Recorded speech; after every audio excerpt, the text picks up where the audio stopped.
So these properties, they're not actually for sale. Keeping everything quite open for people in wheelchairs to move around. The only thing was having no rug. We're back for another Foxy Face Off, this time staging properties for sale for people in wheelchairs, which obviously throws up a few different challenges. We'll jump straight into the episode, but first a message from me. I was just looking at our YouTube channel and only 7.5% of people watching our videos are subscribed to our channel. That is embarrassingly low, so if you are part of that 92.5%, please take all of 2 seconds to hit that subscribe button. It really helps us grow the channel and obviously motivates us to create more helpful and entertaining videos. Okay, on with the show. We are going to go on site to hear from one of the stylists in today's challenges, Em, to get some background on today's job. We're then going to go straight to the warehouse to hear from Phoebe for some further background information. Georgia and I are doing a Foxy Face Off today, so the units are actually side by side and they share a little foyer area together. But today's a little bit different because we're actually styling units for people with disabilities. So when I met with the agent, there was a couple of requirements that the agent had, just that we had to be mindful of a few things. So we couldn't have any floor rugs and just keeping everything quite open for people in wheelchairs to move around.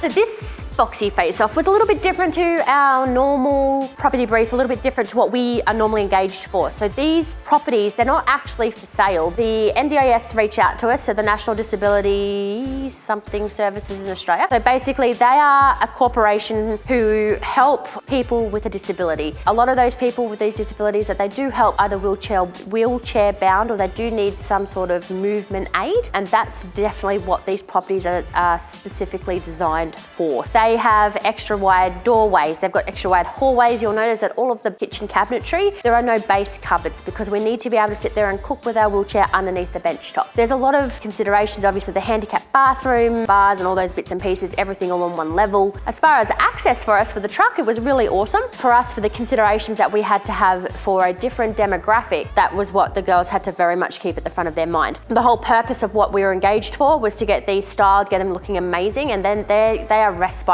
care properties. So they had the properties open, had a big open day, not like an open home, but an open day where they celebrate, they have a sausage sizzle, it's open the whole day, come and check it out. We're face painting, all that type of open day. Apparently it went off, it was fantastic. They've also got video and marketing from it, and it was a really great way of them to be able to highlight their respite care abilities. Now the considerations that we had to have when we're styling for this demographic, obviously when we're in wheelchairs, and this is something we've done previously, but when we're in with wheelchairs and movement aids, rugs are a hazard. Rugs are a slip hazard. With no rugs, you'll notice there's no rugs in either of these properties. We also had to make sure that the way we styled these properties in alignment with the rest of the property, we needed really good thoroughfare wheelchair access in between the coffee table and the sofa. There needed to be ample space between the sofa and the door behind it, as well as bedside tables, all those bits and bobs had to make sense as to how the property would be used. Definitely different to the mindset and the thought process that we used for any other standard property for sale, but we loved the challenge, it came up great.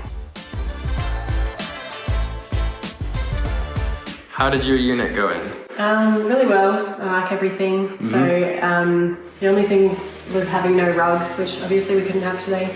With the 2 units styled, we are now going to show you the end result, and keep an eye out, or keep in the back of your mind, have a think about which unit you prefer, because at the end we're going to ask you for your favourite. All right, so this one's M's, beautiful, more coastal feel, very light and bright.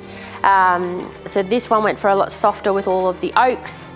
Again, that's the cabinetry that you can see there with lots of space underneath, making a feature of the end hallway, nice and bright in all of the styling that we've done in here. That was a brief that they asked us to follow. The bed's gorgeous. And you see the thoroughfare between the sofa and the back of the wall there, and all that space in that bedroom, absolutely beautiful. Came up a treat. All right, so George's was a little bit more contemporary. Again, you can see all that space that is there. This unit didn't have the depth the other unit did, so there's no occasionals. Nice 4-seater dining there as you walk in. And a little bit more contemporary. Hey, we've got a double up of art. I don't know if anyone else noticed that. Beautiful, came up a treat. Love all the greens, the blacks. So we wanted cohesiveness, but difference between the two. So that's why there's greens and blacks in both. And then the neutrals. Looks fantastic. So that was our 2 units. Well done to the team. Now it's time to vote to hear which unit is your favourite.